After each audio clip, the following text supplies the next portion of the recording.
mga kapre ko dyan. Muling gagala ang inyong proud na tindera ng gulay at ang inyong budelerang nanay. So ito na mga kapre, kahit makulimlim, kailangan natin umalis at samahan si nanay kasi nga mga kapre, medyo hindi maganda pakiramdam ni nanay. At eto, for the go kami ni Ate She. So mga kapre, yakapin niyo rin ang aking ate. Ayan. So, ito na nga mga kapreni, hindi kami nag-ambulance. Kami po ay nag-commute mga kapreni.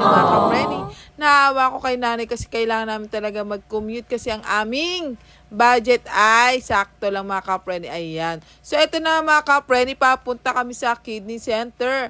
Bakit nga ba pumunta kami sa kidney center? Ang dami nagtatanong, ang dami nagtatanong, saan nga ba talaga ako pumunta sa kidney center mga kapreni kasi nga, na-infection na ang leeg ng aking nanay. So mga kapreni, sa lahat ng mga dialysis patient, lalo na sa mga bago, naiingatan po natin yung IJ natin sa leeg. Kasi nga mga kapreni, sabi nga ng doktor, within 2 months lang talaga ang pinakamatagal niyan at may possible na ma-infection. So, ano ba ang pwede mangyayari pag na-infection ang kanyang leeg? So, ito na nga mga kapreni, pag dinadialysis si nanay, nanginginig ang kanyang katawan.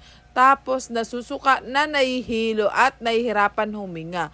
So mga kapreni, dalawa kami ni ating magkasama dito, 'di ba? Maraming salamat sa ate ko. Syempre, magkasama kami hinaharap tong panibagong pagsubok para kay nanay.